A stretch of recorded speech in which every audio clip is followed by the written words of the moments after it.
자, 이번 시간에는 우리 일반 전표 입력은 지난 시간까지 다 입력을 해보셨고요. 이번에는 우리 부가가치세와 관련된 메인 매출 전표 입력을 교재에서 해보게 될 것이고요. 교재는 341페이지예요. 그 다음에 여기 타이틀로는 전자세금계산서 발행. 물론 회사에서는 세금계산서 발행하지 않는 회사가 거의 없죠. 근데 시험 문제 자체에서는 여기 세무사회에서는 세금계산서 발행하는 문제를 시험 문제로 출제하지는 않아요. 그런데 프로그램에서 여러분이 세금계산서를 발행하는 거를 한번 해보라고 여기 써놓기는 했죠. 이건 뭐 지난번에 전산회계 1급 할 때 한번 해보셨으니까 뭐 그닥 어렵게 느끼시지는 않을 것 같고요. 일단 메인 매출 전표 입력에서 즉 부가가치세와 관련된 적격 증빙 여기 매출 매입에 관련돼서 우리 입력하는 것을 직접 해보도록 하겠습니다. 자, 프로그램은 아까 이렇게 해놨던 거 메인 매출 전표 입력을 클릭하셔야겠죠. 자, 메인 매출 전표 입력을 클릭하시고요. 자, 교재 341페이지에 보시게 되면 우리가 부가가치세 메인 매출 전표 입력할 때 여기서 이런 거 입력하세요 라고 하고 설명도 차근차근 잘 되어 있죠. 얘도 한번 지난번에 다 읽어본 것이긴 하겠지만 이따가 시간 되면 읽어보시기 바라고요. 자, 메인 매출 전표에서 입력하는 것 중에 제일 중요한 것 중에 하나가 부가가치세 유형을 정확하게 입력하는 게 제일 중요했었죠. 그 다음에 품목 입력할 때는 복수거래 입력하는 거, 또 회계 1급에서 해봤던 거니까 이따 입력하시기로 하고요. 그 다음에 342페이지에 보시게 되면 뭐 부가가치세, 공급처명, 전자, 그다음에 분기의 유형에 대한 설명들 해주고 있어요. 343페이지에 보면 영세율 구분, 영세율 구분에선 우리 두 가지밖에 사용하지 않아요. 1번은 직수출, 그 다음에 3번은 내국 신용장이나 구매 확인서에 의해서 영세율이 적용된 겁니다 라는 표시해 주는 거 두 가지였었죠. 그 다음에 그 밑에 보시게 되면 부가세 유형별 입력 자료의 특성이라고 되어 있는데 얘는 간단하게 제가 체크만 해드릴 테니까 혹시 얘가 이해가 안 되거나 또는 까먹었다는 부분들이 있으시면 세무 2급에서 입력할 때 이해 안 되는 요 파트 나가면 저한테 설명해 달라고 꼭 얘기하세요. 자, 11번 매출 우선 매출에서요. 매출 11번은요. 세금계산서가 발행됐을 때 입력하는 부가세 유형이었었고요. 12번은요. 세금계산서이기는 하지만 영세율 세금계산서 발행했을 때나 직수출 수출했을 때 아니죠. 영세율 세금계산서 발행했을 때 부가세 유형 12번이었었고요.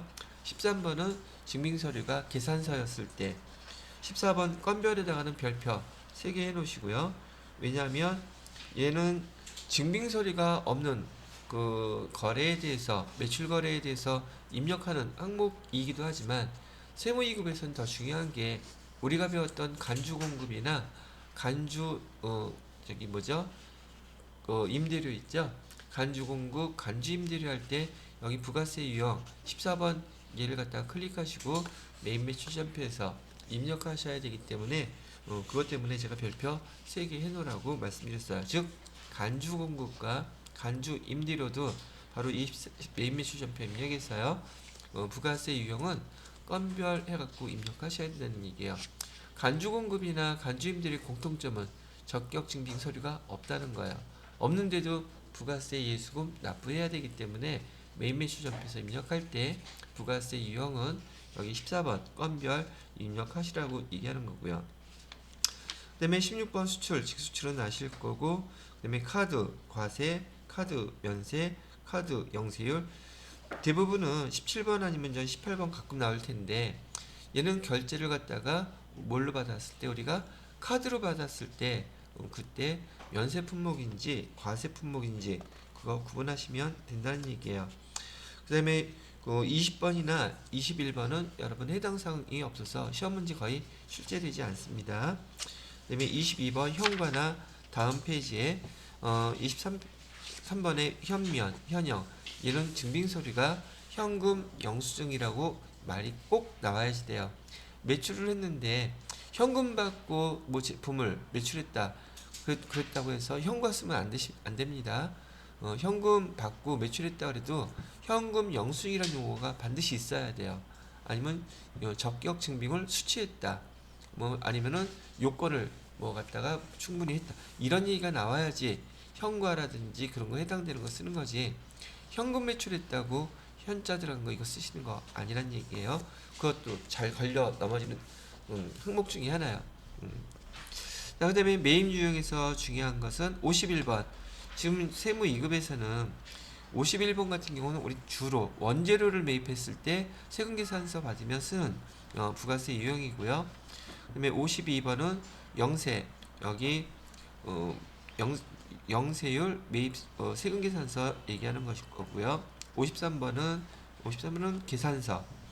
54번 불공 여지껏 얘도 그래도 중요해요. 그래서 얘도 불공 별표 3개 해놓으시고, 그 다음에 55번은 세관장, 세관으로부터 받는 수입 세금계산서를 뜻합니다. 그 다음에 57번, 58번, 59번 카드와 관련된 거고요. 그 다음에 60번 면건이라고 되어 있죠. 여기 동그라미 쳐놓으시고요. 얘는 이제 세무 2급에서 의제매입세 공제신고서 작성할 때 이거를 갖다가 사용할 거예요. 그때 딱 한 번만 사용돼요. 근데 면건이라는 것은 면세 품목인데 건은 건별이라는 뜻인데, 아까 우리 건별에 14번이요. 증빙서류 있다 그랬어요, 없다 그랬어요? 이건 면세 품목을 우리가 사왔는데 건이라는 것은 그 증빙서류가 적격 증빙이 아니라는 거예요. 아닌데도 불구하고 매입 매출 전표에다가 입력해야 될 때 그때 설명을 해드리도록 하겠습니다. 그다음에 나머지 61번이나 62번은 현금 영수증에 대한 것인데 면세와 관련된 거고 뭐 그렇게 구분을 하시면 되겠습니다. 자, 그다음에 345페이지에는 전자세금계산서 발행에 대한 것인데 일단 첫 번째 줄만 한번 정리하고 넘어가 버릴게요. 전자세금계산서 발행 의무자 부가세법 때 설명해 드린 것이긴 하지만 거기 법인과 직접 법인은 무조건이에요. 법인은 무조건 전자세금계산서 발급 의무자이고요. 그 다음에 개인사업자들도 전자세금계산서 발급 의무자에 해당되는 사람이 직전 사업연도 매출액이 3억 원 이상인 개인사업자도 전자세금계산서 발급 의무자라는 거 참고로 알고 계시면 되겠다는 얘기예요. 근데 매출액에는 과세, 면세 다 포함해서요. 과세, 면세 포함해서 3억 원 이상인 거기 개인 사업자도 전자세금계산서 발급 의무자라고 말씀을 해드리는 것이라는 얘기지요. 되셨나요? 자, 그러면 쭉 여기 부가세 유형에 대한 걸 설명을 해드렸는데요. 이제 순서대로 346페이지에 보시게 되면 그 매출과 관련되어 있는 부가세 유형 순서대로 쭉 설명이 되어 있어요. 그래서 얘 하나씩 입력을 해 보도록 하겠습니다. 자, 우선은 거기 346페이지에 보시게 되면 부가세 유형이 11번 과세라고 되어 있죠. 그 과세 밑에 보시게 되면 지난번에도 제가 한번 주의를 드렸는데 입력시 유의사항이라고 되어 있는 거 반드시 읽어보셔야 돼요. 얘가 이제 우리 과세와 관련된 요약사항이기 때문에 여러분들이 빨리빨리 복습하고 싶으실 때는 요거를 이용하는 게 더 좋은지라 여기 입력시 유의사항 정확히 잘 봐두시라고 얘기해요. 시험 문제 이것만 잘 숙지해 놓고서는 자료 입력하시게 되면 틀릴 일이 거의 없습니다. 자, 그러면 10월 1일 거래부터 한번 입력해 보도록 할게요. 날짜는 10월 1일 해주시고요. 인타컴의 제품에다가 동그라미 치고 자주 나오는 형태는 아닌데 매입 매출 전표 입력하다가요, 얘가 제품 대부분 다 제품으로 세팅이 되어 있는데 상품으로 나오는 경우가 있어요. 그러면 제품 매출과 상품 매출은 엄연히 다르죠, 코드 번호가. 그래서 제품 매출했다고 한 거에다가 동그라미 쳐놓으시고요. 증빙서류가 세금계산서 발급한 거네요. 그래서 얘를 보고서 자료를 입력하라고 하니까 유형은 11번 증빙서류가 여기 부가세 유형 선택할 때는 증빙서 보고 입력하라 그랬어요. 세금계산서니까 11번 과세, 품목은 제품이라고 했으니까 제품 그대로 써주시고요. 수량은 500개, 단가는 36,000원. 그 다음에 거래처는요 인타컴이라고 되어 있고요. 인타컴. 그 다음에 지금 여기 세무 2급에서도 지금 여기 세금계산서 있잖아요. 직접 발급해 보래요. 그러면 발급해 볼 거니까 전자란에다가는 표시하면 안 되겠죠. 세금계산서를 발행해야지 자동으로 표시될 거니까. 그래서 지금 일단은 전자란에다가는 그냥 엔터만 치고 넘어가세요. 그 다음에 금액을 보니까 지금 얘 현금도 받았고 외상도 그대로 있죠. 얘는 혼합분기로 누르셔야겠네요. 혼합분기에 누르시고 여기 지금 세팅이 뭘로 나와 있어요? 상품 매출로 나와 있죠. 여러분 제품으로 나와 있어요? 상품으로 나와 있어요? 상품이죠. 지금 세팅 요 문제 하나만 입력하고 우리 환경 설정에서 이 제품으로 바꿀게요. 일단은 여기 제품은요 404예요. 404로 바꿔주시고 그 다음에 차변에 현금 받은 것은 얼마? 850만원. 그 다음에 또 차변에다가는 나머지는 외상이죠. 외상 매출금 1130만원 이렇게 입력해 주시면 되겠네요. 됐죠? 자, 그리고 우리 앞에 그 세무이급 여기 우리 새로 백데이터 설치하면서 환경 설정을 안 해줘 가지고 지금 상품으로 나오고 있는데 얘는 어디서 세팅을 하시냐면은요 여기 환경 등록이라고 되어 있죠. 기초정보 관리에 환경 등록 클릭하세요. 그 다음에 밑에 보시게 되면 지금 매출이 401번으로 선택되어 있죠. 예, 404번으로 바꿔주시고요. 자, 매입하는 거. 매입도 우린 뭐예요? 우리는 뭐긴 뭐예요? 지금 제조업이죠. 그러니까 상품을 우리가 사는 게 매입하는 게 아니라 원재료를 매입할 거니까 원재료로 이렇게 세팅을 해 놓으세요. 원재료 코드 번호는 153번이에요. 자, 그 다음에 세 번째, 신용카드로 매출을 하게 되면 신용카드로 매출했을 때는 대부분 제품이겠죠. 그래서 제품일 때는 신용카드로 매출을 했다 할지라도 외상매출금으로 처리해야지 미수금으로 뜨면 안 되겠죠. 그래서 얘도 외상매출금으로 바꿔놓습니다. 얘가 주로 우리가 상품을 팔았는데 카드로 결제받는 게 우리 제품 팔고선 받는 게 대부분 많겠죠. 여기는 빈도수가 많은 것들에 대해서 자동 분기가 되게끔 만들어 놓은 거예요. 그래서 여기다 미리 설정을 해 놓으면 메인 매출 전표 입력할 때 좀 편리하겠죠. 이렇게 세팅 다 되셨나요? 그럼 됐습니다. 그러면 계속 다시 메인 매출 전표 입력 클릭해 보시고요. 날짜는 두 번째 거 10월 2일 거 입력해 보겠습니다. 10월 2일 문제 형태만 봐도 얘는 복수거래 입력할 줄 알았는지 보는 거겠죠. 대형전자에 다음과 같이 또 제품 매출이라고 되어 있죠. 증빙서류는요 전자 세금계산서. 그럼 부가세 이용 선택할 수 있죠. 11번 해주시고요. 자, 품목은 복수거래 입력하셔야겠죠. 복수거래 눌러주시고 품목 밑에서 제품 A라고 해주시고요. 그 다음에 수량은 규격 말고 수량은 50개, 단가는 120만원. 두 번째는 제품 B, 수량은 25개, 단가는 80만원. 됐죠? 자, 그 다음에 어디다 팔았다고 그랬었냐면 대형전자에다가 팔았다고 했죠. 대형전자 여기도 마찬가지로 전자란에다가는 엔터만 치고 그냥 넘어갑니다. 이따가 여기 매출한 거에 대해서 세금계산서 다 발급할 거예요. 그 다음에 분기는 전체가 다 외상으로 했다고 그랬으니까 2번 여기 자동 분기된 거 보세요. 제품 매출로 딱 나와 있죠. 아까 그래서 이거 세팅을 해 놓은 거랍니다. 자, 그리고 여기 지금 부가세 유형이 11번인 그 예제가 6문제씩이나 나와 있죠. 왜 이렇게 많이 나와 있어요? 되게 쉬운데 시험 문제에서는 어려운 것만 내는 게 아니라 일상적으로 발생하는 걸 여러분이 입력할지 아는지 모르는지 얘는 반드시 한 문제 내요. 매출에서 한 문제, 매입에서 한 문제. 얘는 기본이에요.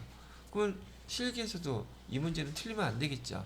나오는 유형 문제들을 여러분이 다음 주에 기출 문제들을 푸시면서 문제 유형들 보면 나오는 문제가 항상 거의 비슷하게 출제가 된다는 거 아시게 될 거예요. 자, 그래서 3일 거래, 2일 거래 입력을 해 보셨고요. 자, 그 다음에 10월 3일 거래 보도록 할게요. 마포전자에게 제품을 350만원 부가가치세 별도라고 그랬어요.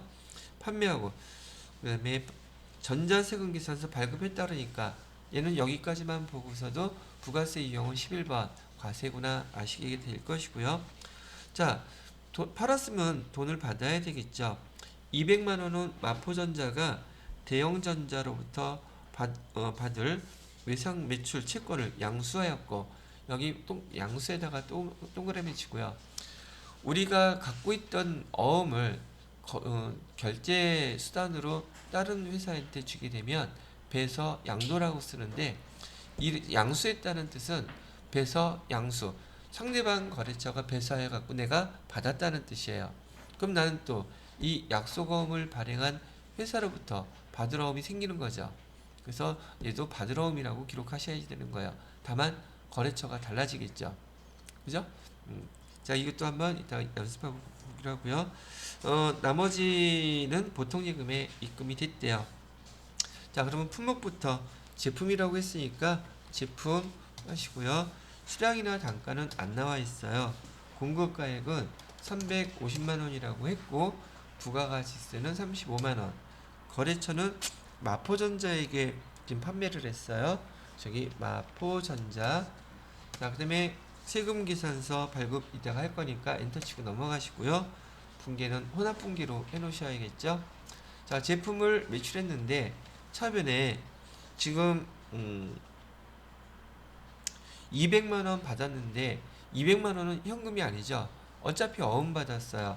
그래서 받을 어음이라고 표시를 해주셔야 되는데, 여기서 주의해야 될 거, 지금 이 어음을 마포전자가 발행한 거예요. 마포전자도 다른 거래처로부터 받은 거예요. 거래처가 다르단 말이에요.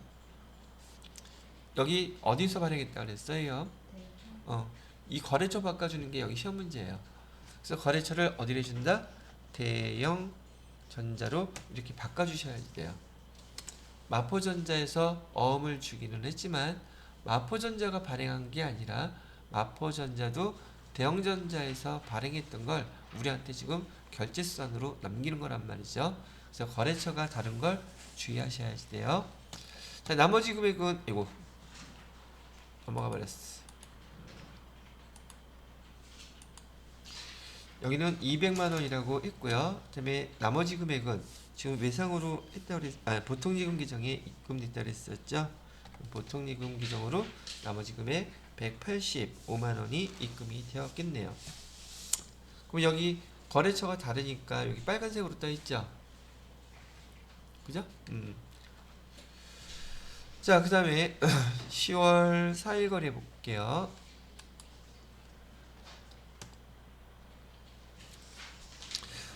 대형전자의 10월 2일 외상 판매했던 그 제품 B 중에서 한 개가 지금 불량품으로 판매돼서 반품됨에 따라 반품에 대한 전자세금계산서 발급했다 그랬죠. 자, 이렇게 반품을 하게 되면 반품한 거에 대해서도 세금계산서를 발행해 줘야 돼요. 여기 끝나고 난 다음에 차후에 요 다음 파트에서는 수정 전자세금계산서 발행도 있어요. 이렇게 반품이 된 경우에 반품된 것만큼을 우리가 받았으니 공급가액이 변동되겠죠. 그래서 반품한 거에 대해서도 세금계산서를 발행해 준다. 그럼 여기 증빙서류가 세금계산서이니까 부가세 유형은 똑같이 11번 과세로 해주시고요.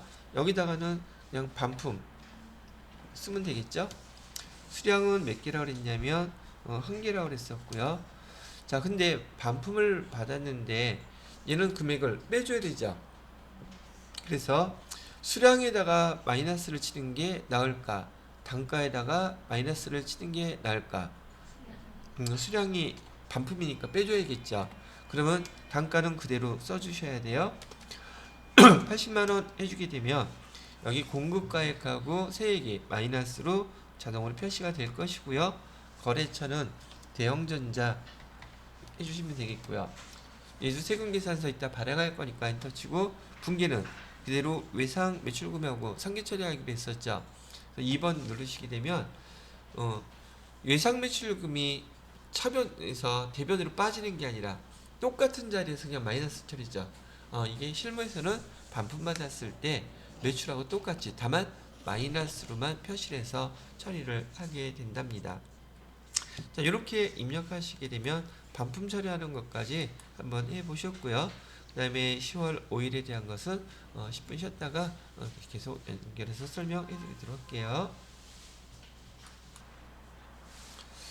자, 그래서 지금 10월 4일 것까지 풀어봤는데, 조금 전에 그 10월 3일 거 제가 요거 설명을 잘못했네요. 여기 회계 처리한 거 보시게 되면 10월 3일 날 외상 매출금을 채권 양수했다고 했으니까 받으러움이 아니라 그 다음에 외상 매출금이라고 써요. 어음이란 말이 한마디도 없어요. 어음이라고 하지 않았고 외상 매출금을 양수했다고 했기 때문에 외상 매출금으로 바꿔주셔야 되고, 다만 외상 매출금을 받아야 될 곳은 양수했다고 했으니까 마포전자가 이 200만원을 주기로 했다는 뜻이에요. 대형전자가 주기로 했다는 뜻이에요. 대형전자가 주기로 했다는 뜻이죠. 그래서 외상 매출금 200만원은 대형전자로부터 받아야 될 것이고, 그다음에 나머지 금액 185만원은 여기 제품을 판매한 마포전자가 보통예금 통장으로 입금을 했다는 뜻이에요. 그래서 받으러움이 아니라 여기 외상 매출금으로 바꿔주시면 되겠습니다. 자, 그 다음에는 10월 5일 거래 볼게요. 10월 5일 거래는 공장에서 사용하던 기계를 마곡전자에 2천만원 부가가치세는 별도래요. 매각하고 대금 1,500만원을 자기합수표로 받았다면 현금이라고 하셔야 되겠죠. 나머지 잔액은 2개월 후기에 받기로 했다고 했으니까 얘는 미수금 해놓으면 될 거고, 그 다음에 증빙서류로 전자세금계산서 발급했대요. 기계 취득금액은 2,500만원이고 감가상각 누계액은 500만원이었다고 얘기를 하고 있네요. 그쵸?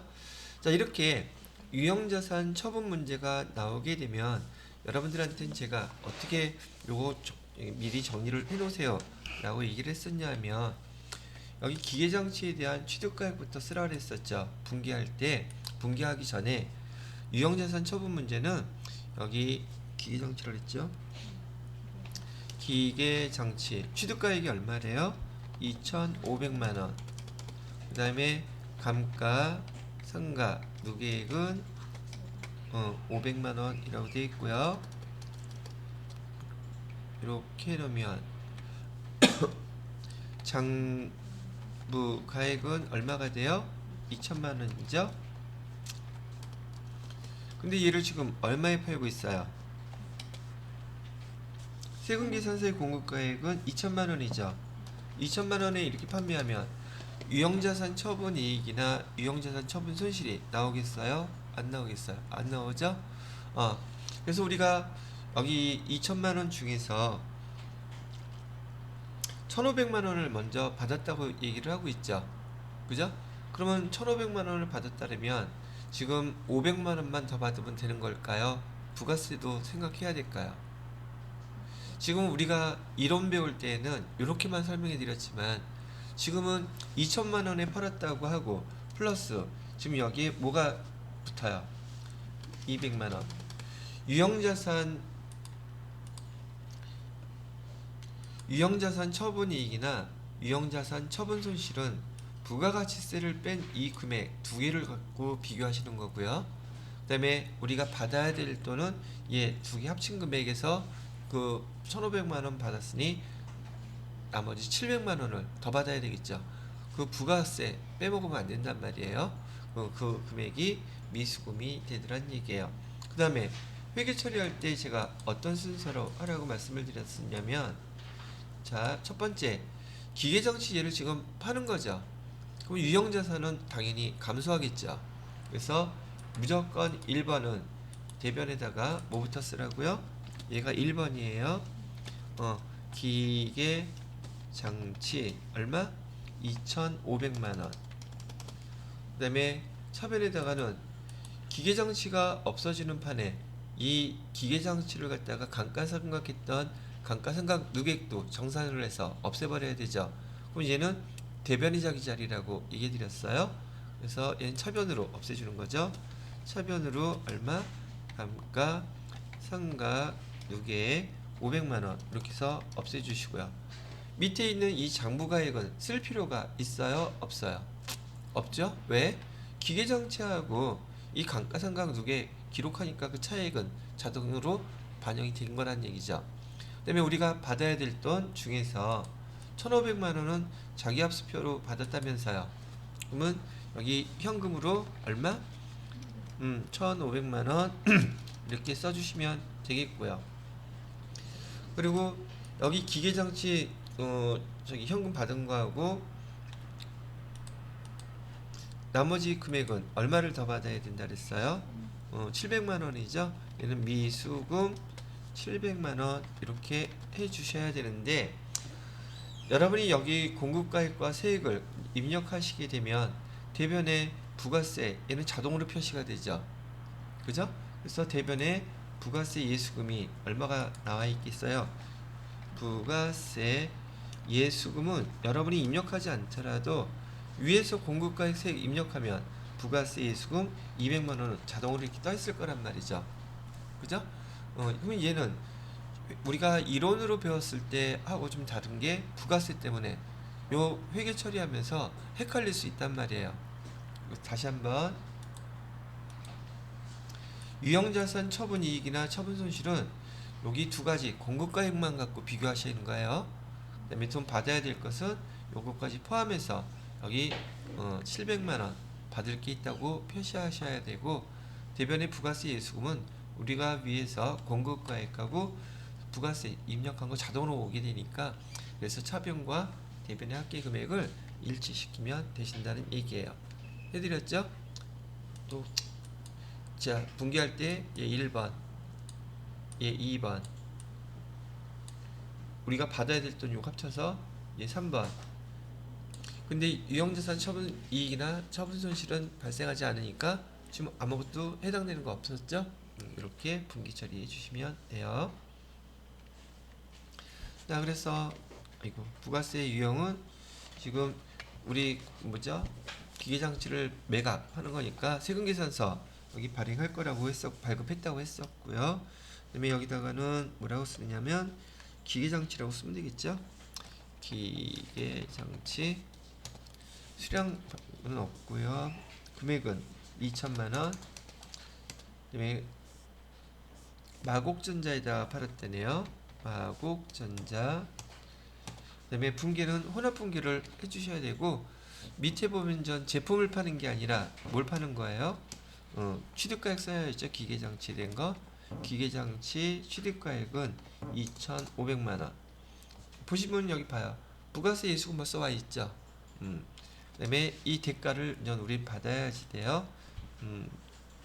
차변에다가는 여기 감가상각 누계액 얼마를 빼주면 되냐면 500만원. 그다음에 차변에 미수금은 얼마가 됐었어요? 현금부터 할까? 자기합수표로 받은 금액은 1,500만원 받았다고 했고요. 나머지 얘는 미수금으로 700만원 이렇게 입력해 주시면 마무리가 되는 거네요.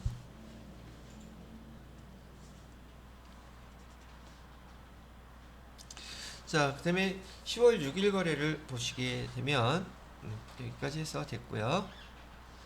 여섯 번째 10월 6일 거래요. 상품 여봐요. 상품 동그라미 치시고요.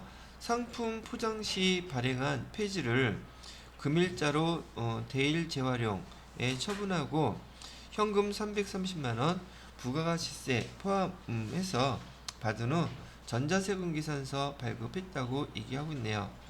단 폐지에 대한 원가는 없는 것으로 가정하며 손익 관련 규정 과목은 영업 외 손익 중에서 가장 적절한 걸 사용하라고 안 가르쳐주고 있죠. 규정 뭐라고 쓰면 돼요? 이거 폐지 판매한 거니까 그냥 잡이익 쓰면 되겠죠?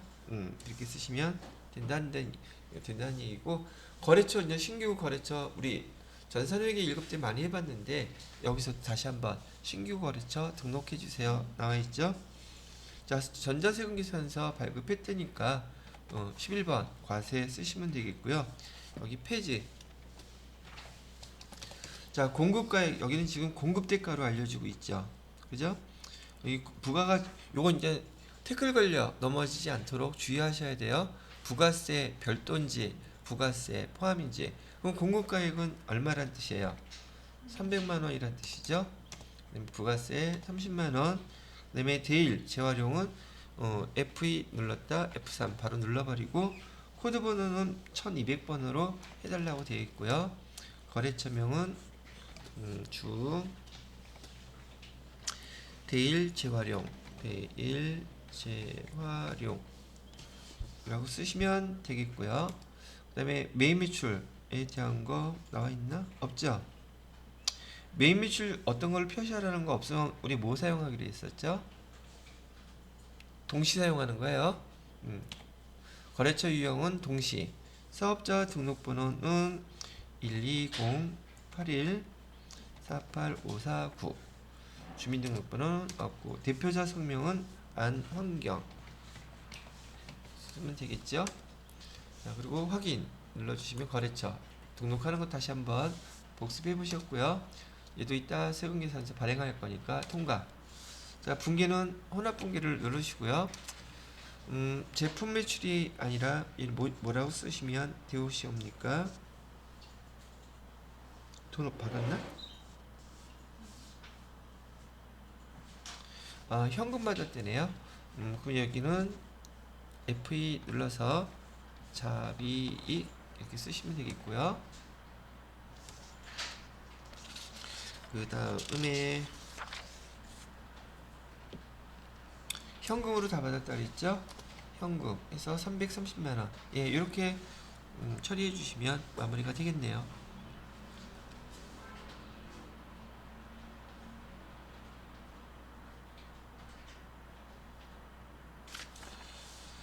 자, 여기까지가 부가세 유형 11번 우리가 세금 매출을 하면서 세금계산서 발급하는 거래에 대한 것을 쭉 입력을 해 보셨습니다.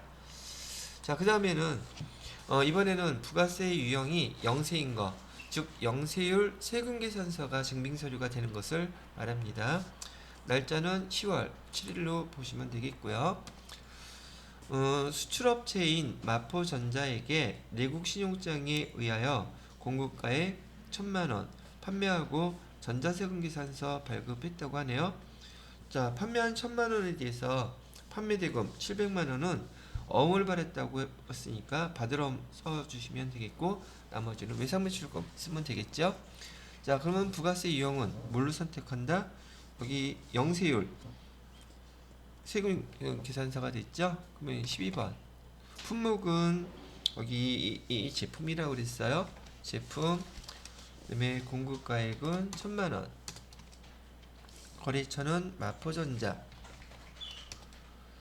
그 다음에 전자란 발행할 것이고요. 분계는 넘어가기 전에 영세율 구분하래요. 내국신용장 3번이죠. 굳이 뭐 외우고 계실 테니까. 그 다음에 분계는 여기 혼합분계 하신 다음에 제품 매출 1000만원에 대해서 최변에 받으러옴 받았다 그랬었죠. 110번 받으러옴은 700만원. 그 다음에 나머지는 외상이니까 외상 매출금 300만원 이렇게 구분해 주시면 되겠습니다. 자, 영세율은 이거 하나고 끝났어요. 영세율 세금계산서 발행하는 건 건수도 이런 형태밖에 없죠. 이거는 우선 틀리면 안 돼요. 자, 그 다음에 10월 8일 거 보도록 하죠. 이번에는 부가세 유형이 13번 면세인 경우인데 면세인 경우는 여러분들이 하고 불공하고 자꾸 헷갈려요. 제가 다시 한번 강조하는데, 왜냐면 불공사항에도 면세와 관련이 있잖아요. 그 품목보고서기 그것 때문에 헷갈리는데, 부가세 유형은 증빙서 보고 입력하라 그랬어요. 여기 같은 경우 증빙서는 뭐가 돼요? 계산서가 되겠죠. 문제 한번 읽어보겠습니다. 서울 상사에 보유하고 있던 토지 면세 품목이죠. 취득 금액은 500만 원인데 580만 원에 매각했고 거기 전자계산서라고 나와 있죠. 근데 우리는 벌써 토지가 면세 품목인 거 알아요. 그래서 불공 이러면 안 된다고요. 왜요? 불공이라는 코드 번호는 세금계산서 받았을 때만 불공을 우리가 선택할 수 있는 거예요. 이렇게 계산서 받았다 그러면 불공 그런 거 따질 필요 있다 없다? 없어요. 여기는 53번 써주시고요. 거기 토지라고 했으니까 토지라고 쓰겠습니다. 얼마에 팔았다고 되어 있나요? 580만 원에 팔았다고 되어 있죠. 580만 원 써주시고요. 거래처는 서울상사. 이것도 이따가 발행할 거고, 분계는 혼합 분계해 놓으신 다음에 여기 토지라고 해 놓으시고요. 처변이 아니죠? 유형 23번. 네, 근데 뭐 눌렀어? 53.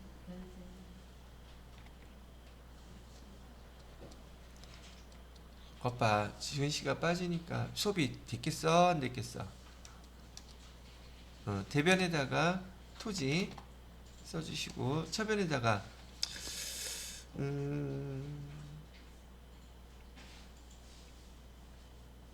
뭐가 좀 이상하나? 토지요. 500만 원짜리.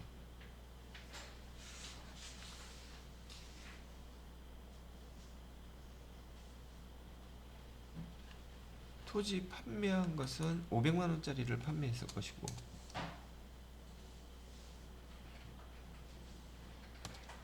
그 다음에 대변에다가 토지 500만 원짜리를 580만 원에 팔았다면 여기 80만 원만큼 유형자산 처분 이익이 생기겠죠. 그죠? 그래서 500만 원짜리를 580만 원에 팔았으니까 유형자산 처분 이익이 얼마가 생겨요? 80만 원 생겼고, 얘를 다 돈으로 받았는데 얼마 받았지? 현금으로 해서 현금으로 회수해서 당사 보통예금 계좌에 입금했다 그랬잖아요. 그럼 얘는 현금으로 써달라는 요구 조항이겠어요? 보통예금으로 써달라는 거겠어요? 보통예금으로 써달라는 뜻이에요. 그래서 보통예금으로 580만 원이 이렇게 입금이 됐습니다 라고 써주시면 되겠습니다. 됐네요. 자, 됐고, 그 다음에 14번 건별.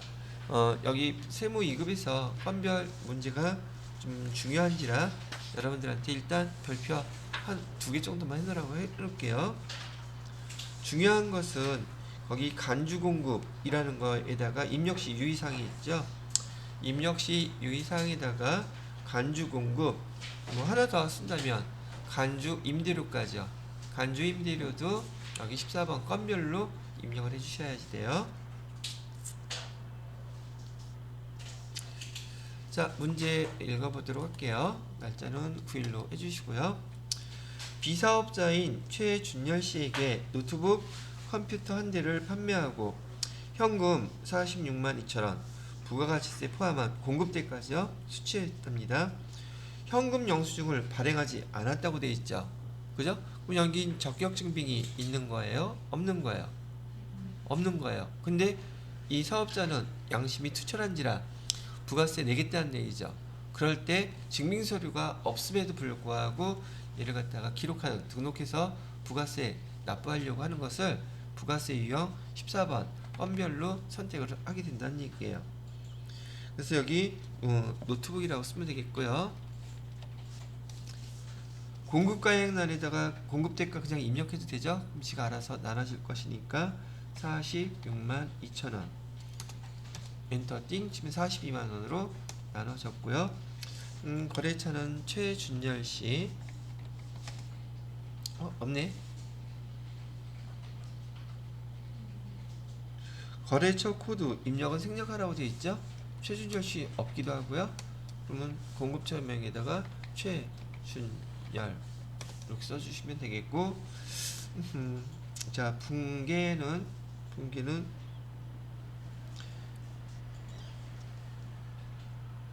현금으로 받았다 그러니까 1번 현금하면 되겠네요.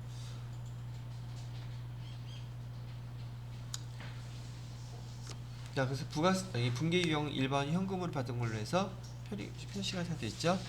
자, 그래서 이 14번 건별은 제일 보편적인 것이기는 해요. 개인한테 팔고서 개인이 현금 영수증도 카드로 결제한 것도 아니고 돈 내고 그냥 갔다는 뜻이잖아요. 그랬을 때는 이렇게 건별로 입력하는 것이다. 근데 여러분들한테 명확하게 해주기 위해서 현금 영수증 발급하지 않았다고 얘기했었어요. 이렇게 일반 영수증인 경우에는 적격 증명이 없는 것이므로 여기 부가세 유형은 건별로 선택을 한다. 이렇게 알아두시면 되겠네요.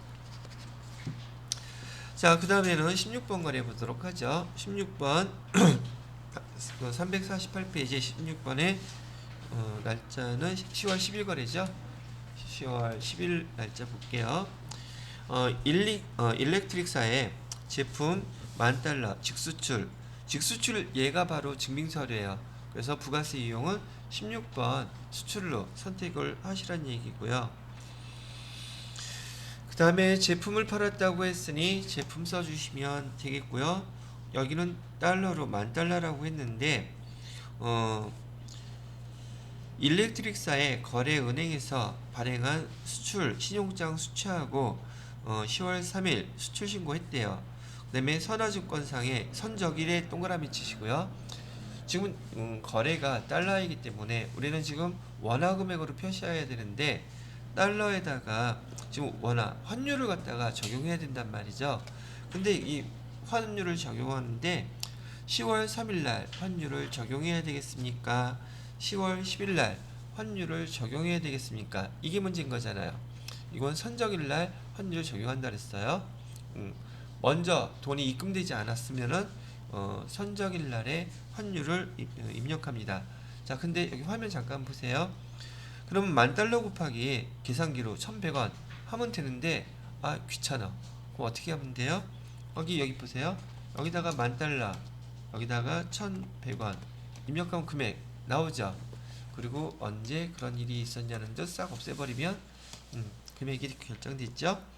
거래처는 일렉트릭사라고 써주시면 되겠고요. 그 다음에 영세율 구분은 직수출이니까 1번 해주시면 되겠고, 그 다음에 붕괴는 돈을 돈 받았다는 말이 왜 없을까요?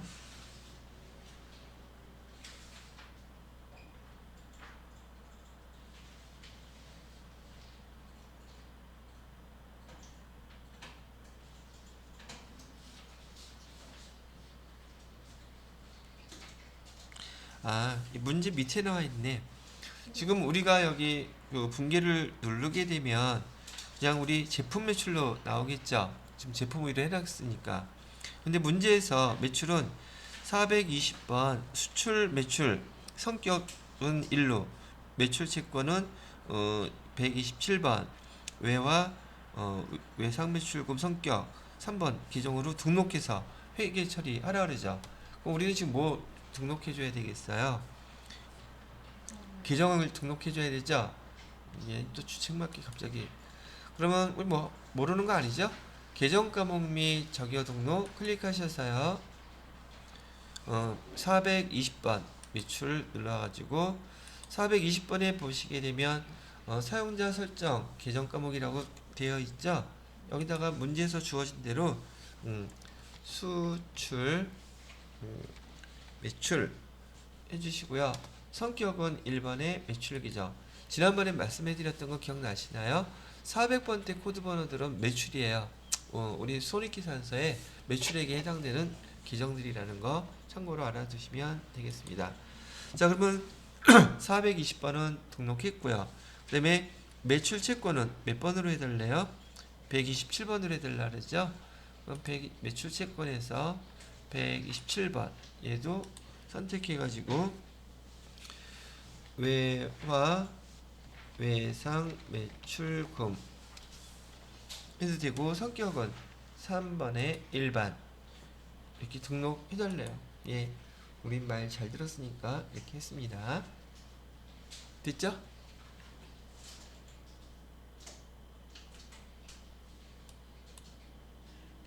자, 여지껏 여기 전산 세무 2급을 제가 녹화해 본 적이 없었던지라 요건 설명을 갖다가 안 했었는데 여러분들한테 또 한 가지 팁을 더 드릴게요. 팁이라기보다 알아두세요.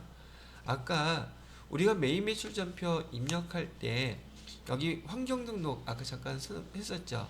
환경 등록을 하게 되면 메인 매출 전표에서 얘 입력하게 되면 자동으로 분기됐던 거 봤죠? 근데 만약에 우리 회사가 지금처럼 해외에다가 그 거래처에다가 자주 몇 개 매출이 발생한다면 걔 맨날 매출할 때마다 계속 또 입력해야 되겠죠. 하나하나. 근데 걔도 자동으로 뜨게 하려면 여기 추가 계정 설정에서 매출 조금 전에 몇 번으로 입력했어요? 420번 수출 매출 입력했죠. 그죠? 매출 채권은 127번으로 되게끔 해야 되겠죠. 이해됐습니까? 이렇게 설정을 할 수도 있어요. 그리고 또 원재료를 수입하는데 외화, 외상매입금 그렇게 설정을 하려면 매입과 채무도 여기서 그렇게 별도로 등록해서 사용하시게 되면 거기 아까 우리 어디죠? 매매추전표에다 입력할 때 수출에 대한 거 이렇게 금방 자동으로 분기가 될 수 있다는 얘기예요. 이해되시겠죠? 얘는 한 건밖에 없으므로 이거는 실무에서 이렇게 사용하라는 뜻이고, 오케이? 지금은 아니에요. 지금 한 건밖에 없으니까 그것도 한번 알려드렸어요. 자, 그래서 계정을 우리가 등록을 했든지라 다시 분기해서 지금 썼고요. 분기는 혼합분기 눌러놓고 제품 매출을 뭘로 바꿔주셔야 돼요? 420번 수출 매출을 바꾸시고요. 차변에다가는 127번에 외화 외상 매출금 해갖고서는 여기 1100만원 요 그대로 써주시면 되겠습니다. 되셨고요. 자, 이렇게 여기까지가 지금 우리 수출과 관련된 부가세 유형 설명해 봤습니다. 자, 그 다음에 날짜 10월 11일로 넘어가겠습니다. 자, 이번에는 카드로 결제는 카과 이런 경우에 카과 사용하세요 했는데 뭐 얘는 매출을 하고 난 다음에 카드로 결제 받았을 경우겠죠. 비사업자인 정아람에게 제품 컴퓨터를 판매하고 대금 110만원 부가가치세 포함이니까 공급대가구나. 그 다음에 신용카드는 하나카드로 결제를 받았대요. 그 다음에 거래처 여기 하나카드를 갖다가 1201번으로 등록해달라고. 그 다음에 외상매출금 계정으로 회계 처리할 거 나와있죠. 그러면 부가세 이용은 얘 지금 카드로 결제를 받았으니까 카과 쓰시면 되겠고, 품목은 그냥 제품 쓰셔도 되고요. 공급가액에다가는 공급대가인 110만원 입력하시면 공급가액과 세액이 자동으로 나누어질 것이고, 거래처는 비사업자인 정아람이라고 되어 있는데 F2 눌러서 그 다음에 F3 바로 누르게 되면 코드 번호는 1201번, 거래처는 정아람시로 해야 되겠죠. 정아람, 얘는 아무것도 없으면 그냥 동시로 합니다. 사업자 등록번호 없고요. 그 다음에 다른 거 다 없죠. 대표자도 그냥 정아람으로 등록을 해 놓으시면 되겠습니다. 자, 그런 다음에 신용카드사는 하나카드라고 되어 있네요. 하나카드 되어 있고요. 그다음에 분기할 때 이 카드로 받았으니까 F4 누르게 되면 외상매출금으로 자동 지금 나와 있죠. 문제에서는 얘도 외상매출금으로 해달라고 했잖아요. 근데 얘가 뭐가 문제냐면 지금 아까 환경 설정에서요, 시험 문제 나올 때는 세팅이 안 돼 있을 수도 있어요. 근데 분명히 우린 카드로 결제 받았으니까 분기 유형을 카드로 누를 거 아니겠어요? 근데 환경 설정에서 얘가 외상 매출금으로 카드를 여기 판매했을 때, 매출했을 때 외상 매출금으로 안 되어 있고 여기가 미수금으로 이렇게 나온단 말이죠. 그럼 여러분들이 이 계정 미수금 나오면 안 되는데 외상 매출금으로 고쳐야 되는데 라고 해서 고치려고 해도 안 고쳐져요. 자동 분기가 된 것은 수정이 안 된단 말이죠. 그럴 때는 어떻게 해야 돼요? 그러면 여기 카드라고 누르지 말고 뭐라고 누른다? 혼합으로 눌러서 계정 수정해 주셔야 돼요. 이거 안 된다 그래서 지난번에 틀렸던 분이 있어. 뻔히 아는데도 회계 프로그램 다룰 줄 모르는 거잖아요. 그거는. 이해되셨죠? 시험 문제에서는 일부러 환경 설정해서 그거 안 되게끔 할 수도 있단 말이에요. 그러면 여기 분기 유형을 카드로 하지 말고 뭘로 한다? 혼합으로 눌러서 필요한 계정 수정하시면 된다. 되셨지요? 근데 여러분 사실 이 문제는 충분히 이렇게 내도 괜찮을 것 같아.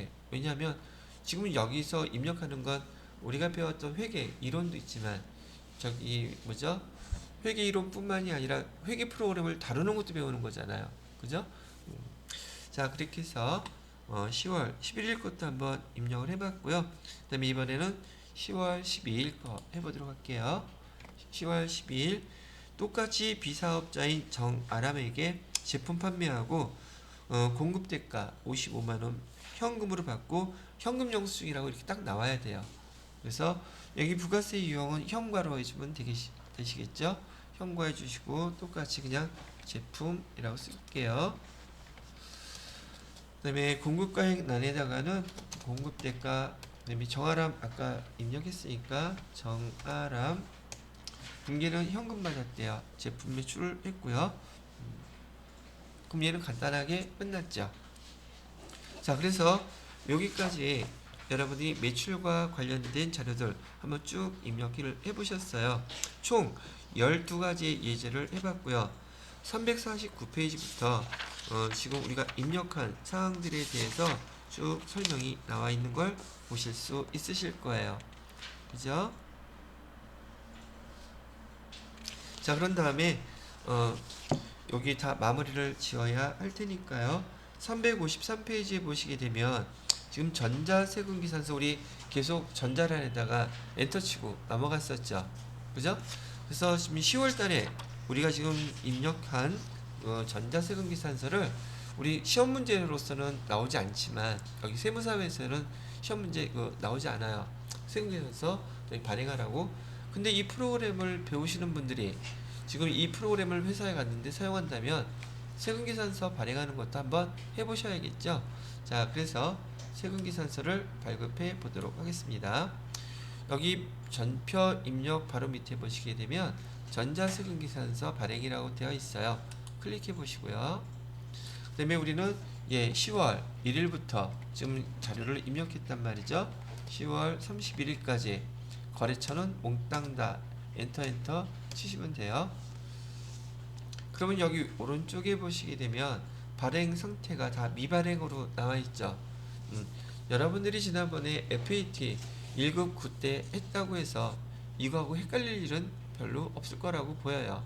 그죠? 다 똑같은 거니까. 자, 그러면 저는 얘를 한꺼번에 다 발행할 거예요. 그래서 여기 네모 박스 체크 하시게 되면 전체가 다 선택이 되죠.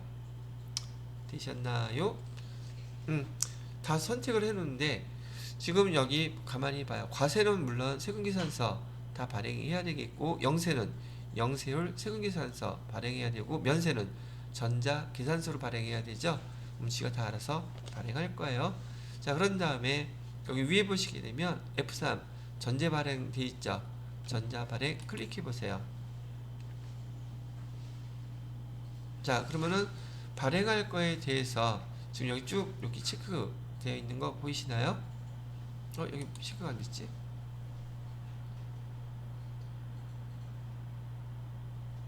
지금 이렇게 하니까 오류 내용 떴죠? 그럼 얘는 지금 대일 재활용 있잖아요. 10월 6일 거래에 대해서 공급 받는 자, 담당자 이메일 주소 빠졌다는 얘기예요. 그러면 10월 6일 거에 보면 아까 그거 우리 신규 거래처 등록하면서 뭐를 빼먹었어요? 나만 빼먹었겠죠? 현명하신 여러분들은 안 빼먹었겠죠? 자, 여기 한번 다시 보세요. 지금 10월 6일 날 얘 빠진 거 보셨죠? 원래는 거래처 등록할 때 거기서 입력해 줘야 되는데 지난번에 우리 거래처 등록할 때요. 거기 담당자들 이메일 주소 다 입력했었잖아요. 근데 거기서뿐만이 아니라 지금처럼 세금계산서 발행하려고 그러는데 누락됐다 그러면 거기 나가서 거래처에 가서 아니 그렇게 안 해도 돼요. 자, 여기 화면에 보시게 되면 여기 클릭할 때마다 요 밑에 나타나고 있죠? 그죠? 근데 얘 지금 없잖아. 여기서 입력해 주셔도 돼요. 사용해놓고 10월 6일 거래해보면 담당자가 박우철이라고 돼 있어요. 그죠? 그다음에 이메일 주소는 여기다가 파워 하고 맵프 이렇게 쓰면 되죠. 제가 영어 되게 빨리 쓰지 않아요? 아, 이걸로 밥 먹고 살았어요. 제가 영타하고 한타하고 예전에는 영타가 더 빨랐어요. 근데 이거 하고 나서 영어 쓸 일이 별로 없어. 그래도 기본적인 건 뭐 칠 줄 알아요. 그럼 여기서 이렇게 입력해 주시면 된다는 거 아시겠죠? 그러니까 전자 우편 메일 주소 입력하는 곳이 두 군데 있다는 거 아시겠죠? 자, 그리고 전자 발행 다시 눌러봅니다. 이렇게 집계를 해요. 그리고 여기 체크 다 돼 있죠. 보이셨나요? 보고서 여기 위에 발행이 있죠. 발행 누르시고 그냥 예 8건 발행하겠습니까? 물어보면 예 누르면 돼요. 그럼 아이디 내래요. 아이디는 거기서 어떤 걸 라고 얘기해 줬느냐면 KACPA라고 쓰라고 그랬어요. KACPTA. 그리고 얘는 저장해 놓고 비밀번호도 똑같이 KACPTA 라고 입력하라고 되어 있죠. 참고로 KACPTA가 뭐의 약자예요? 얘가 뭐의 약자냐면 여기 앞에 K는 코리아예요.